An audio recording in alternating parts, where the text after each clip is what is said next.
Bonjour Dimitri Caselli, Bonjour Maxime. auteur du livre Quand la France perd la mémoire aux éditions Fayard, et on vous retrouve tous les matins en cette période de fête pour les grands tabous de l'histoire de France.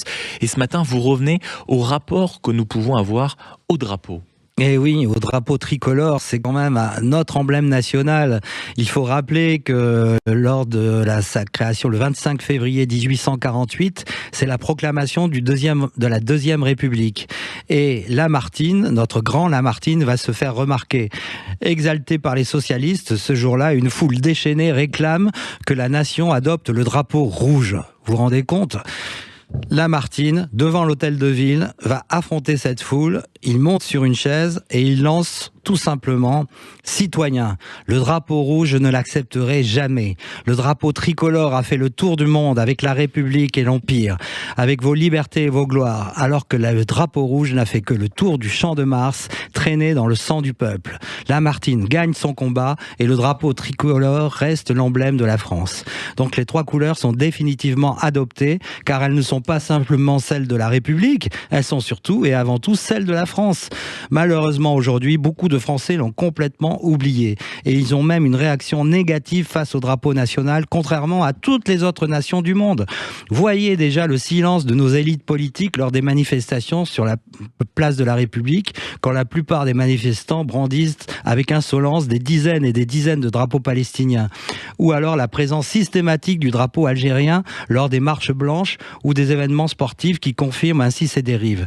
Est-ce l'irresponsabilité ou l'inconscience de nos politiques et surtout d'une certaine gauche qui voit et qui même encourage ce genre de liesse, contrairement à l'affirmation de nos principes républicains. Une grande partie de nos élites ne s'offusque même plus, ne s'inquiète même plus de la disparition de notre drapeau bleu-blanc-rouge, accréditant finalement la négation même de cet emblème qui est dans l'article 2 de la Constitution française. Aujourd'hui, comme je l'ai dit, vous brandissez un drapeau tricolore et vous êtes aussitôt traité de facho. L'objectif, selon vous, ce serait de réussir à faire en sorte que énormément de jeunes se retrouvent derrière le fameux drapeau bleu-blanc-rouge. Et oui, et c'est par l'enseignement de l'histoire qu'il faut leur apprendre l'importance de ce drapeau, de ce symbole. Dans le monde entier connaît les drapeaux, les couleurs bleu-blanc-rouge de la France. Et notamment lors de les attentats de 2015, notre drapeau était devenu un symbole de résilience et d'unité nationale.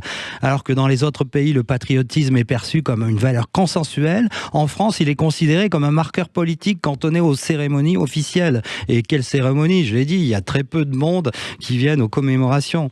Encouragé par un usage plus fréquent du drapeau dans les entreprises privées, par exemple, ou alors les associations. Dès qu'elles touchent une subvention, elles pourraient être corrélées avec une campagne nationale. Donc, en incitant les Français à mettre un drapeau, ou alors en incitant les Français à mettre un drapeau à leur balcon ou à leur fenêtre, comme c'est obligatoire pour l'Italie ou le Danemark, ou à associer plus étroitement les élèves et les familles aux cérémonies du 14 juillet et du 11 novembre, avec chant de la Marseillaise, levée du drapeau lors des temps forts, et ça permettrait de participer au discours et au dépôt de gerbes, de bien organiser la remise officielle du drapeau aussi auprès des enfants. Ça, c'est des symboles qui touchent, et de faire réciter ces élèves en entrant au collège. Voilà des mesures simples qui pourraient être efficaces. Dimitri Caselli, auteur de Quand la France perd la mémoire aux éditions Fayard. On vous retrouve tous les matins en cette période de fête pour ce rendez-vous, les grands tabous de l'histoire de France. Merci Maxime.